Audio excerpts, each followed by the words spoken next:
আপনাদের আরেকটি পর্বে স্বাগত জানাচ্ছি। আমি যদি মনে করি আরও রিভিউ ক্লাস করবো অ্যাসার্টিভ সেন্টেন্সের উপর, যেটা করলে আমার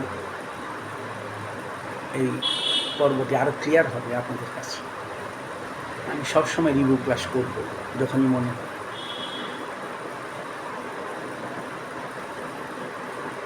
এখন যে কোনো সেন্টেন্স, বাংলা সেন্টেন্স ইংরেজি করার ক্ষেত্রে প্রথমেই ভার্বকে খুঁজে বের করতে হবে, যে এই সেন্টেন্সটার মধ্যে ভার্বটা কোথায়।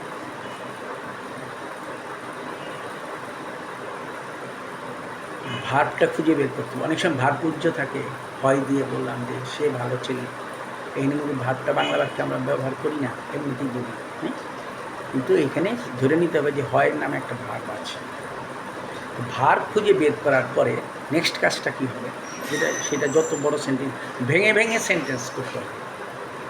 বাংলা বাক্যটাকে ভেঙে ভেঙে যদি করেন, বড় সেন্টেন্সও যদি হয় কোনো সমস্যা নেই। এবং ভার্বটা কোন পজিশনে আছে, কোন ফর্মে আছে, এটা বুঝতে হবে। দেখি প্রেজেন্ট ফর্মে আছে, না পাস্ট ফর্মে আছে, না ফিউচার ফর্মে আছে। তারপর কী করতে হবে, ভার্বকে প্রশ্ন করতে হবে কে দ্বারা, কে এই ভার্ব কাজটা সম্পন্ন করবে। যেমন সে ফুটবল খেলে, মানে ভার্ব কোনটা, খেলে, কে খেলে, সে। কাজেই তখন এইভাবে ভার্বকে প্রশ্ন করতে হবে। প্রশ্ন করলে সাবজেক্ট বের হয়ে আসবে, এখানে সে, হ্যাঁ। তারপর ভার্বকে আবার প্রশ্ন করতে হবে কী খেলে, এখানে যে উত্তরটা আসবে তখন অবজেক্ট বের হয়ে আসবে। কী খেলে, ফুটবল খেলে। দেখেন তাহলে এইখানে সে হচ্ছে সাবজেক্ট, খেলে হচ্ছে ভার্ব, আর ফুটবল হচ্ছে অবজেক্ট। এখন সেন্টেন্স গঠন করা খুবই সহজ। ফর্মুলা কি, আমি বলছি প্রথমে আসবে সাবজেক্ট, তারপর আসবে ভার্ব, তারপর আসবে অবজেক্ট। তাহলে সাবজেক্ট হচ্ছে হি, খেলে হচ্ছে গিয়ে কি, এটা বাংলা বাক্যে ক্রিয়াটা হুবহু আছে, কোনো কিছু যুক্ত নাই, তেসি বা অন্য কোনো কিছু যুক্ত নেই ক্রিয়াটার সাথে।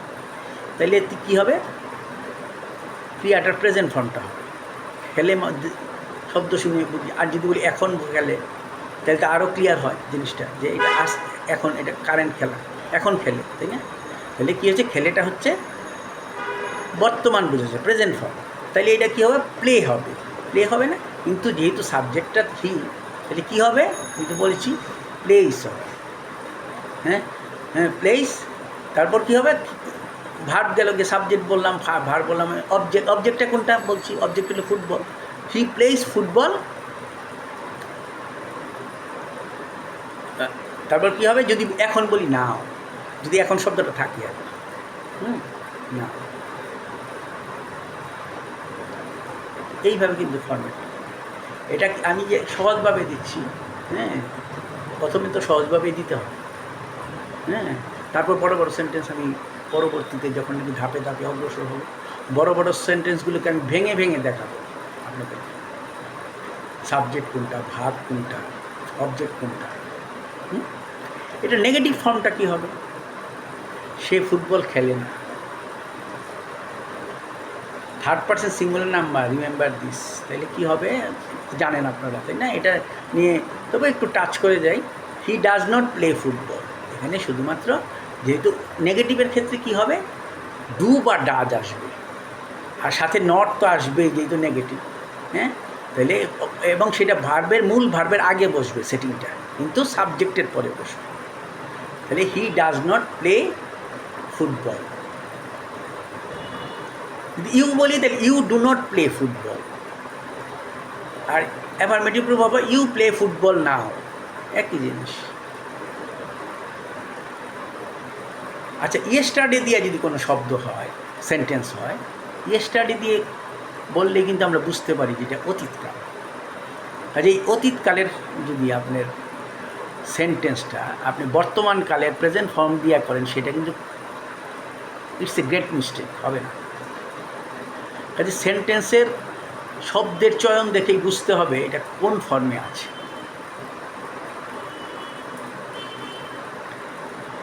সে গত করল স্কুলে আসিয়াছিল, রহিম গত করল স্কুলে আসিয়াছিল। গতকাল, গতকাল মানেই পাস্ট ফর্ম। হ্যাঁ হ্যাঁ, তাহলে তাহলে কী হবে জিনিসটা? আসিয়াছিল, এনে ভার্ব কোনটা?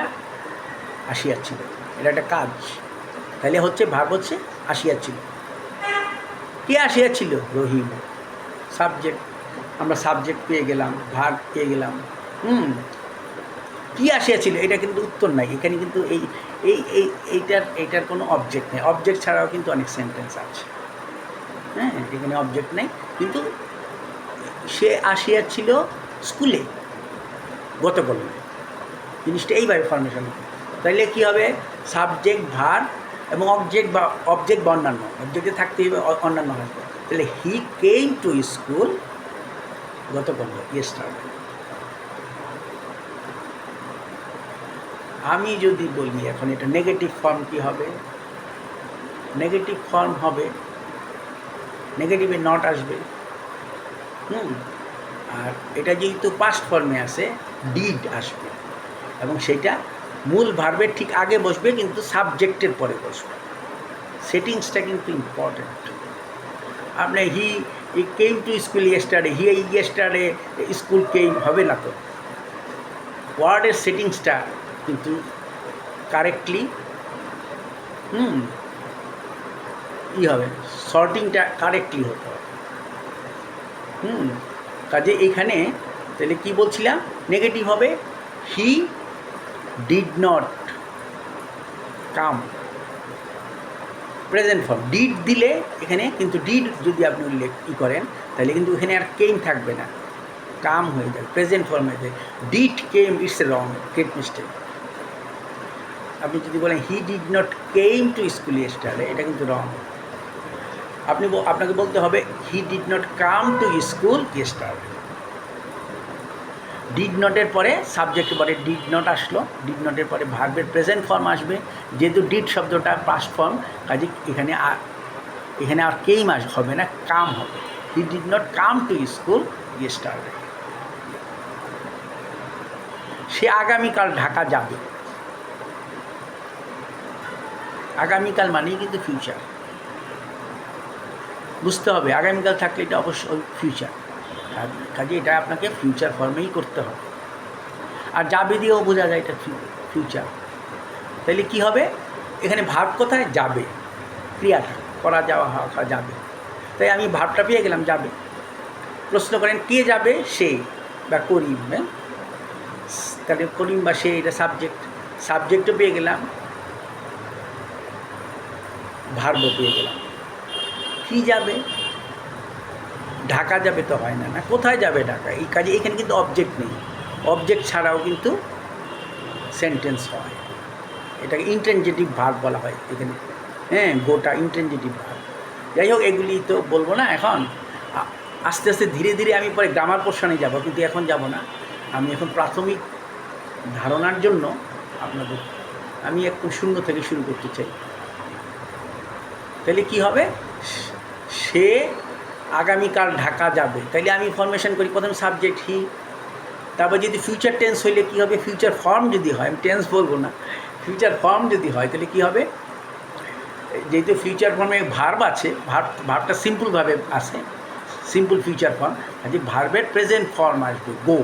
কিন্তু যেহেতু ফিউচার, উইল অক্সিলারি ভার্ব আসবে, কাজে টোটাল ভার্বটা হবে উইল গো। এই সেন্টেন্সে he will go to Dhaka tomorrow.